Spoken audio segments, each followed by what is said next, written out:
de Dieu nous dit dans le livre de Romains 12, au verset 10, par amour fraternel, soyez pleins d'affection les uns pour les autres, par honneur, usez de prévenance réciproque.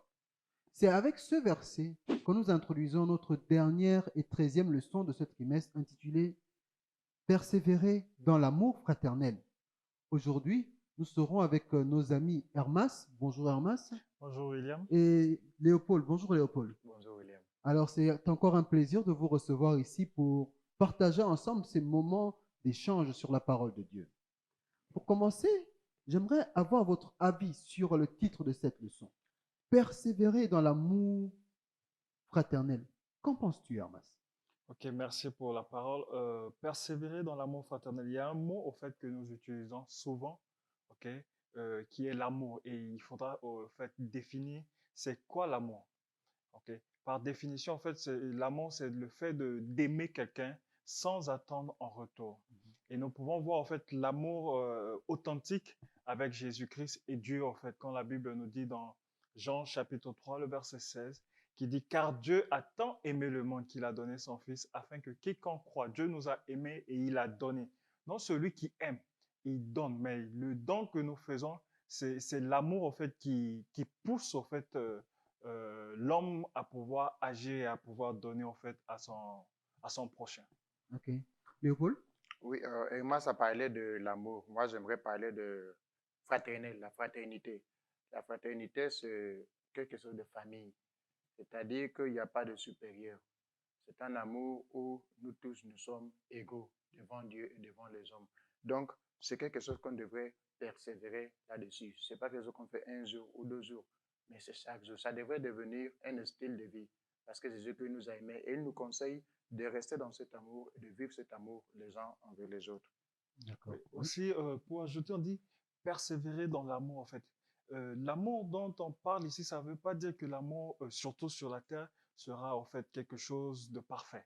Donc, nous devons nous attendre en fait à la déception. Oui. Mais la leçon nous appelle à persévérer. Ça veut dire que quand nous avons des chocs, ça ne doit pas stopper l'amour, mais ça doit nous aider à continuer à aimer. C'est ça en fait persévérer dans l'amour. Mais malheureusement aujourd'hui, certaines personnes, ok, ou même dans l'église, nous avons du mal peut-être à dire, ok, je te pardonne parce que nous avons été choqués au plus profond de nous. Donc, quand nous persévérons dans l'amour, nous sommes prêts en fait à pardonner. C'est l'une des choses que nous pouvons ajouter au fait du fait de dire persévérer dans l'amour. D'accord. Alors, tu as touché un point très intéressant. Lorsque nous aimons, nous devons être prêts à rencontrer des déceptions. Mais vers qui alors notre amour doit-il se tourner? Vers ceux-là que nous connaissons, vers ceux-là que nous côtoyons, nos frères et sœurs d'église, nos amis, ou alors nous devons tourner notre amour vers toutes les personnes que nous rencontrons au quotidien. Oui, en fait, Jésus a résumé la loi en deux. Il a dit, tu aimeras l'Éternel, ton Dieu, de tout ton cœur et tu aimeras ton prochain. Jésus a juste dit ton prochain, comme toi-même. Donc, il n'a pas donné, en fait, des parties, ou bien c'est mon frère d'église, c'est ma soeur d'église, celui-ci n'est pas de notre église, celui-ci n'est pas de notre dénomination. Non, Jésus a dit, tu aimeras ton prochain. Donc, c'est que l'amour doit se diriger vers ceux qui nous entourent, non semblables. Donc, je pense que c'est ce que nous pouvons retenir, en fait, sur cette partie. D'accord. Alors, Léopold, pour revenir à toi, alors, de quelle manière peux-tu faire preuve d'amour vis-à-vis de ces personnes-là qui t'entourent au sein de la société? Aujourd'hui, nous vivons dans une société où tout le monde est stressé. Tout le monde court à gauche, à droite à cause des activités, les études, le travail. Et c'est très facile d'oublier ceux qui sont à nos côtés, nos voisins, nos frères. Et ceux-là aussi, ils ont besoin de Dieu. Ils ont besoin de nous. Et parfois, on ne se rend pas compte que la personne qui est à ma gauche, à ma droite, lui aussi, il a besoin de mon intérêt. Il a besoin de vraiment que je prie pour lui. Il a besoin que je m'intéresse à ses problèmes. Donc, c'est très facile de les oublier. Alors, le Seigneur nous invite à penser à eux, à aller vers eux, à leur demander comment tu vas, mon frère, ma soeur. Je me souviens d'une expérience où ça faisait très longtemps que je n'avais pas vu un ami. Je l'avais vu après 1 mois, 2 mois, et je lui ai demandé, mon frère, comment tu vas? Il me dit, oui, ça va. Après, je l'ai touché l'épaule, je lui ai dit, mon frère, est-ce que vraiment ça va? Il s'est mis à pleurer parce qu'il disait que vraiment ça ne va pas. Donc parfois, nous, nous avons cette, je ne sais pas comment le dire, cette habitude d'oublier. C'est pas que on les aime pas, mais parfois, à cause des activités de la vie, on est trop surchargé et on oublie la personne qui est proche de nous. Donc, on devrait parfois faire une pause dans nos vies et nous intéresser aux autres, comme Jésus-Christ le fait chaque jour. Ok, merci Léopold. Alors, pour aller vers Hermas, donc quel serait le meilleur moyen de montrer que nous aimons ces personnes-là que nous avons autour de nous? Oui, en fait, le meilleur moyen, c'est de donner le meilleur. D'accord? Quand il faut donner le meilleur, parce que chaque personne a un besoin spécifique. Tout le monde n'a pas le même besoin. D'accord? Quand nous prenons peut-être quelqu'un d'autre, une personne a juste besoin d'affection, d'écoute, ok? Du temps. D'autres personnes auront besoin d'aide, d'autres personnes auront besoin au fait de soutien. Ça dépend en fait, mais c'est à nous au fait à travers la prière et à travers la prière de demander à Dieu quels sont les besoins au fait de nos semblables. D'accord. Et quand Dieu nous révèle au fait le besoin de nos semblables, ça va nous aider et ça va les aider. Comme Léopold l'a dit, en fait, le besoin peut-être de son ami était juste que quelqu'un l'écoute. Vous voyez. Et aujourd'hui, on a du mal au fait à écouter. C'est un enseignant qui disait, on nous apprend à l'école à lire, on nous apprend à écrire, mais on ne nous apprend pas à écouter. Et le monde aujourd'hui, on écoute peu, mais on parle plus. Donc parfois, d'autres personnes ont vraiment juste besoin qu'on les écoute. Et je pense qu'il y a une leçon dans le passé qui a traité ce sujet. Et aujourd'hui, je nous demande de pouvoir passer du temps dans la prière afin de demander à Dieu, Seigneur, qui je peux aider dans cette journée, afin d'accomplir en fait ta loi qui est d'aimer. Okay? Et Dieu va nous révéler en fait ces personnes qui ont besoin d'aide, qui ont besoin de soutien, selon les catégories. Ah, Dieu peut te dire non, apporte du lait à telle personne. Comme l'histoire du monsieur qui ne croyait pas en Dieu. Il dit non, Dieu n'existe plus. Parce que si Dieu existe, il va me parler. Et il a demandé à ce que Dieu lui parle. Et Dieu, il conduisait sa voiture, la voix lui dit, arrête-toi, achète du lait. Il dit, mais Dieu va me dire d'acheter du lait, je vais faire quoi avec du lait? Ok, mais il est allé acheter le lait. Et il continue de conduire et ensuite la voix lui dit, arrête-toi, va dans cet immeuble, tu vois là où il y a la lumière, va donner le lait. Il rentre, quand il frappe à la porte, il était déjà tard, et il voit une femme avec un enfant qui pleurait sérieusement. Et il dit, Madame, c'est pour vous. La dame a pleuré, disant que j'étais en train de prier Dieu afin que Dieu me donne du lait pour donner à mon bébé. Vous voyez, Dieu, au fait, nous est prêt à interagir avec nous afin de nous envoyer vers ceux qui ont besoin également de secours. Oui, William. Au fur et à mesure où nous nous approchons de la fin du temps, Jésus nous a dit dans sa parole que la méchanceté et la pauvreté vont augmenter et l'amour de beaucoup sera rabaissé. Donc aujourd'hui, Dieu est en train de préparer un peuple qui va prendre soin de ceux qui sont dans le besoin, un peuple qui va prier, un peuple qui va vraiment assister, qui va amener l'évangile en pratique. Le Seigneur voudrait faire de nous ses pieds et ses mains pour que nous puissions vraiment aider, pour que nous puissions vraiment penser pour ceux qui sont dans les besoins. Ça peut être, comme Emma disait, pas forcément un besoin matériel, mais surtout le besoin de l'âme. Le besoin de connaître Jésus-Christ. Qu'est-ce que l'évangile t'apporte? Quelle est la différence que Jésus-Christ fait dans ta vie? Et nous savons que peu importe toutes les richesses, peu importe tous les besoins qu'on puisse résoudre sur cette terre dans le sens matériel, il y aura toujours le cœur vide. Alors c'est ça le premier objectif, c'est remplir le cœur. Cet amour se manifeste à travers l'évangile, à travers le ministère de Jésus-Christ, qui lui aussi nous demande d'exercer envers le prochain. Oui, et peut-être pour ajouter rapidement, parce que quel est le plus grand besoin de l'homme? C'est le salut. Oui. Okay? Donc, il est important pour nous, au fait, de pouvoir partager l'évangile. Parce que c'est ce que nous pouvons offrir de meilleur, le salut. Et comme on a parlé d'aimer au début, si on aime, on donne ce que nous avons de plus précieux. Et ce que nous avons de plus précieux à introduire à quelqu'un, c'est Jésus-Christ. Mhm. D'accord? Pour ceux qui ne sont pas de la famille, quand je dis de la famille de Dieu, ceux qui ne connaissent pas Dieu, nous introduisons en fait Jésus-Christ. Mhm. Et ceux qui le connaissent déjà, nous devons garder ceux-là en fait afin que nous puissions les revoir quand Jésus reviendra. Mhm. C'est que si nous laissons nos frères et nos sœurs repartir, ça dit que nous les aimons pas. Si nous les offensons, si nous ne veillons pas, parce que la Bible nous dit que nous sommes des sentinelles. Mhm. Il dit au prophète que je t'établis comme sentinelle sur la maison d'Israël. Et quand nous voyons en fait le rôle, c'est quoi? Tu circules pour voir si tout le monde va bien. Mhm. Vous voyez? Donc c'est le plus important en fait de pouvoir présenter le salut et de suivre en fait nos différents frères et sœurs afin d'atteindre le but ultime Mhm. qui est la vie éternelle. Ok. Merci. Donc, en fait, après avoir écouté un peu tout ce que vous venez de dire, l'objectif, c'est d'abord d'aller, de soutenir ceux-là qui sont faibles. Nous ne devons pas les laisser. Mhm. Mais aujourd'hui, nous remarquons que lorsque nous faisons preuve d'amour vis-à-vis de certaines personnes, cet amour-là, dans certains cas, bien sûr, a tendance à se changer en sentimentalisme. Ça ne devient plus un amour désintéressé, ça devient un amour intéressé qui va faire jaillir autre chose et autre chose, et qui parfois même peut nous conduire à, si vous me le permettez bien sûr, à dégamer. Mhm. Donc, quel serait pour nous le meilleur moyen de garder cet amour-là correct, de le garder pur?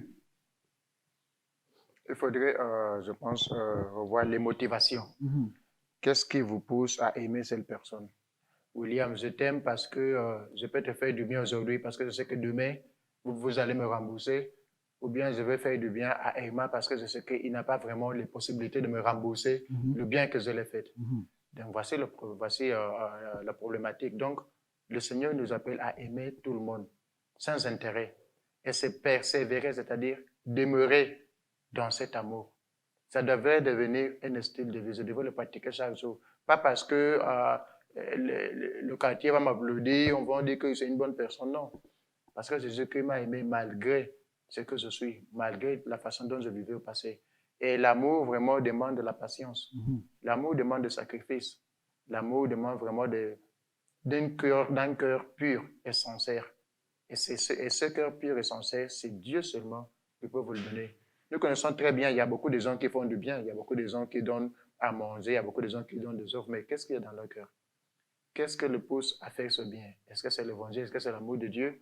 Ou bien c'est l'amour envers leur prochain? Ou bien c'est leurs propres intérêts qu'ils cherchent? Pour aussi ajouter, au fait, le problème, c'est d'abord de prier. Il est très, très important de passer du temps dans la prière. Quand nous passons du temps dans la prière, le Saint-Esprit nous inspire, Mhm. nous revêt de sa puissance, parce que nous allons faire face à l'ennemi. Oui. Le but, au fait, du diable, c'est quoi? Il a 3 buts. La Bible nous dit, le voleur ne vient que pour Dérobé. dérober, Oui. pour égorger et pour détruire. Nous ne savons pas comment il va venir pour égorger. Nous ne savons pas comment il va venir pour détruire. Nous ne savons pas comment il va venir pour voler, en fait. Donc, qu'est-ce que nous devons faire? Nous devons passer du temps dans la prière.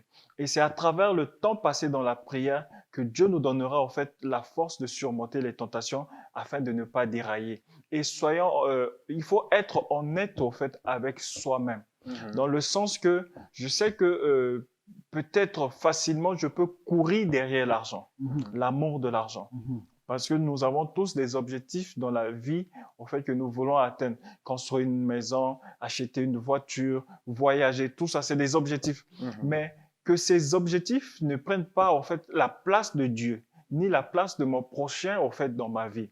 Et l'autre chose dans la leçon souligne, en fait, cette convoitise peut-être charnelle que nous rencontrons, Mhm. c'est éviter, au fait, de se retrouver dans le cercle du problème. Ouais. Mhm. D'accord? C'est l'humain. La chair est faible. Oui. Donc, il ne faut pas se retrouver dans le cercle du problème. Je donne un exemple. Tu vas visiter une sœur d'église, ok, qui vit seule. Et toi, tu te lèves seul, tu vas chez elle, ok? Et le problème va commencer, en fait, si vous avez déjà un lien auparavant. Mhm. vous êtes très amis, peut-être tu es marié, vous êtes très amis et tu vas souvent chez elle, ça, tu tentes le diable, je vais dire même. Donc, il faut aussi voir en fait le cercle dans lequel je me trouve pour ne pas me mettre dans la gueule du loup. C'est ça, en fait, la chose qu'il faut également éviter. Et c'est sur quoi le dernier chapitre aux Hébreux nous met également en garde. Effectivement. Donc nous voyons que nous devons aimer, Oui. mais nous ne devons pas nous laisser aller.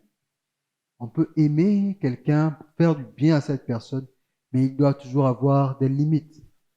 Parce que si on commence à ouvrir toutes les portes de la maison, il est fort évident que et les étrangers, et les voisins, et les riverains viendront s'y installer. Et là, ce sera l'embrouillamini total. Donc, nous devons véritablement faire attention. Comme tu le disais, même lorsqu'on aime quelqu'un pour juste lui faire du bien, nous devons mettre certaines barrières pour ne pas nous retrouver dans des situations inconfortables. Ouais. Parce que après, c'est le pire qui arrive et on ne sait plus où poser de la tête. Et je pense que ça même, Jésus-Christ nous l'a appris avec la dame prostituée qui est venue à ses pieds. Il a fait comprendre aux gens qu'il aimait cette dame, non pas parce que elle avait posé simplement cet acte, mais parce qu'elle était pécheresse et qu'elle voulait sortir du péché. Oui. Et ça, c'est ce que nous devons comprendre. Nous devons aller vers ceux-là qui savent que rien ne va et qu'ils ont besoin que le Seigneur les tire. Et nous devons être cette passerelle-là pour les amener à sortir même de cet engrenage. Donc, on va avancer un peu. Et il y a une question qui me trottine un peu à l'esprit. On nous dit que, pour beaucoup, ils disent aujourd'hui que le sacrifice de Christ,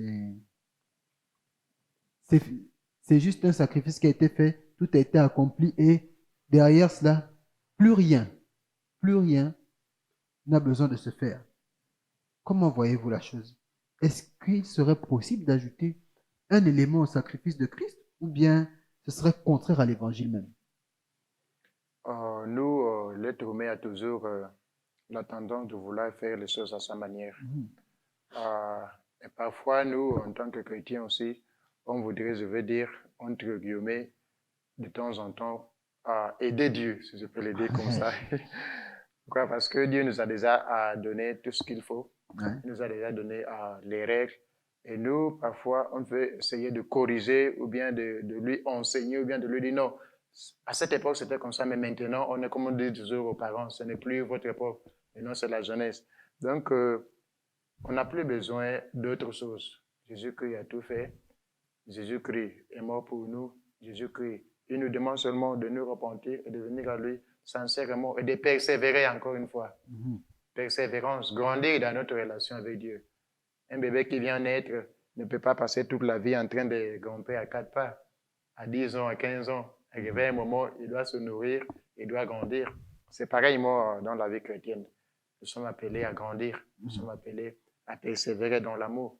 Et cette persévérance, ce n'est pas le fruit de Lazare ou le fruit de la magie ou quoi que ce soit, non. C'est le fruit de ta relation, de ma relation avec le Christ, à travers l'étude de sa parole, à travers la prière, à travers la méditation. Oui, en fait, tout ce que Dieu fait est bon. Il n'y a rien à ajouter, il n'y a rien à retrancher. Ce que Dieu fait est parfait. Donc, le sacrifice de Jésus est parfait, en fait, pour notre salut. D'accord? Mais on ne peut pas sauver plus que Jésus.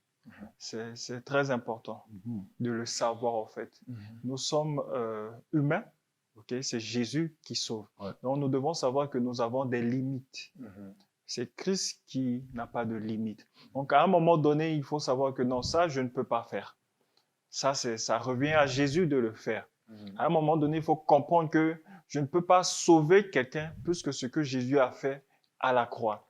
Mais quand nous prenons ce qui est du sacrifice ultime de Jésus-Christ, nous ne pouvons pas ajouter quelque chose afin que quelqu'un ne soit sauvé. Christ a déjà tout fait. Et la preuve en est que la croix a été plantée hors de Jérusalem pour que tous soyons sauvés. Et Le plus important, on dit seulement celui qui lèvera en fait les yeux vers cette croix sera sauvé. La seule chose que nous devons faire, c'est quoi? C'est aller vers ces personnes et leur demander de lever les yeux vers cette croix, afin de voir la croix et d'avoir le salut. Nous n'avons pas grande chose à faire. Le plus important a été déjà fait plus de 2000 ans de cela. Donc, Et oui, William, je voudrais souligner un point. C'est vrai que Jésus-Christ a tout fait, mais on ne devrait pas utiliser ça comme une excuse, comme la présomption. Jésus-Christ est mort pour nous. Alléluia, Amen. Tout le monde est sauvé. Donc, il y a derrière ça, Jésus-Christ a des règles. Jésus-Christ a des commandements. Jésus-Christ a un style de vie qui nous demande de suivre, nous, en tant que ses disciples.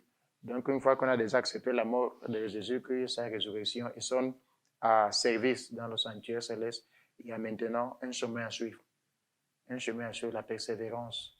Qu'est-ce que Jésus-Christ me demande? Qu'est-ce que je dois faire pour grandir dans ma relation avec lui?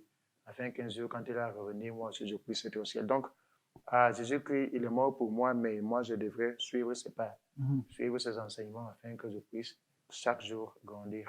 ok. Oui, peut-être si tu le permets pour ajouter, ça me vient à l'esprit au fait de comprendre que si on aime en fait Jésus, voilà ce qu'on doit faire. Parce que Jésus a dit dans Jean 14, si vous m'aimez, gardez mes commandements. Donc en fait, le fait d'aimer Jésus-Christ doit nous pousser au fait à observer les commandements de Jésus-Christ, à marcher comme Jésus a marché au fait. Il doit être notre mentor, notre exemple au fait parfait. Jésus-Christ doit être notre exemple parfait. Et il n'y a pas de demi-mesure dans les commandements de Jésus-Christ. Si nous aimons Jésus, nous devons observer toute la loi que Jésus-Christ nous a donnée. Ok. Alors, on est en train de se diriger petit à petit vers la fin de notre leçon.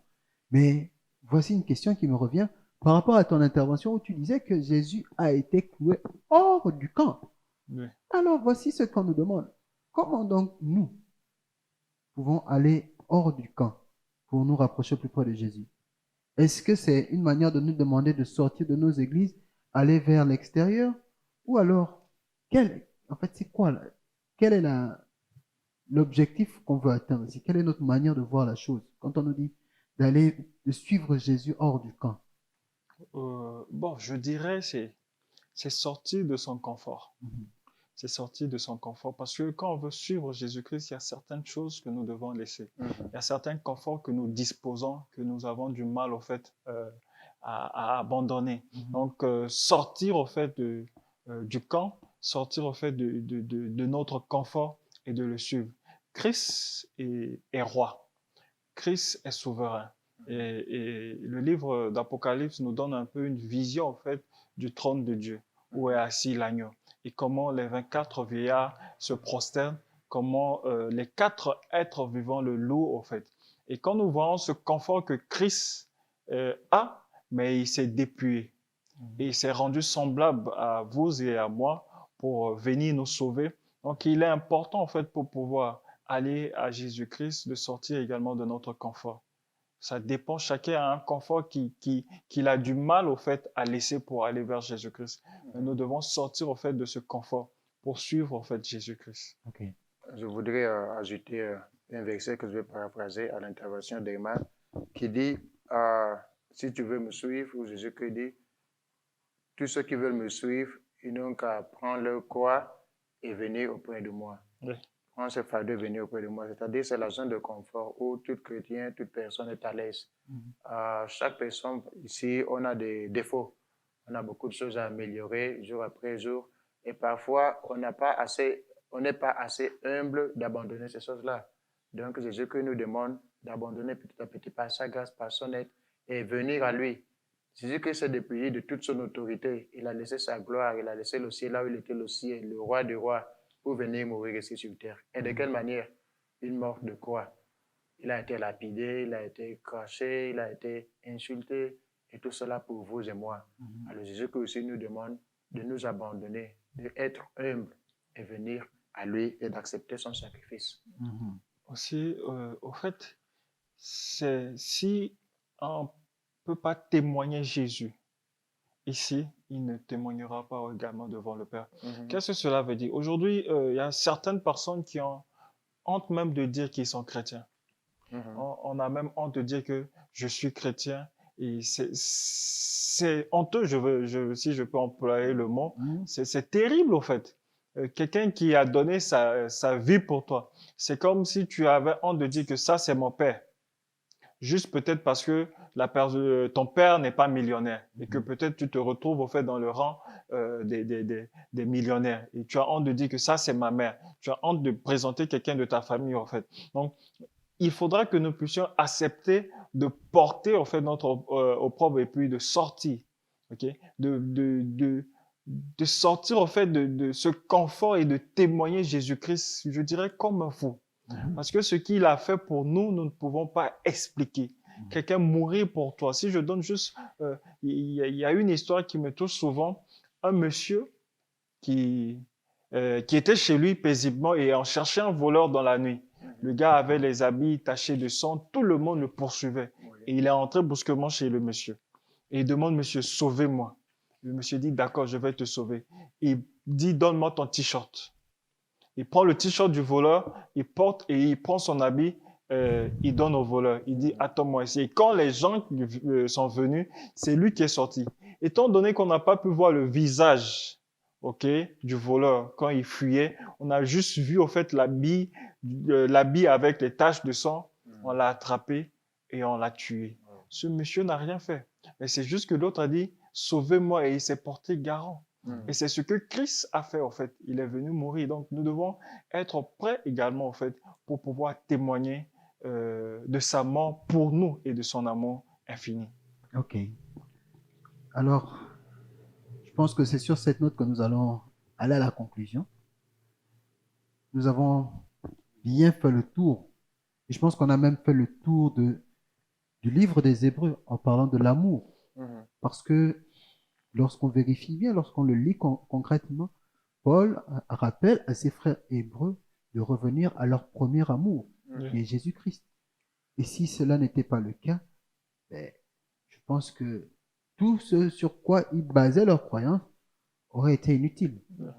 Donc voilà un peu, en gros, ce que notre leçon du jour ou de la semaine, persévérer dans l'amour fraternel, nous invite à garder. Alors, avant de conclure, je voudrais nous laisser avec cette parole tirée du livre de 1 Jean chapitre 4, des versets 7 et 8 qui nous dit: Bien-aimés, aimons-nous les uns les autres, car l'amour est de Dieu. Et quiconque aime est né de Dieu et connaît Dieu. Celui qui n'aime pas n'a pas connu Dieu, car Dieu est l'amour. Alors voilà un peu un résumé sommaire de notre 13e et dernière leçon de ce trimestre. Ce fut un véritable plaisir, un très grand plaisir de la faire avec toi, Hermas, et avec Léopold. Et nous rendons grâce au Seigneur. Merci encore d'avoir été des nôtres et nous vous disons à très bientôt. À très bientôt. Merci William et merci Léopold.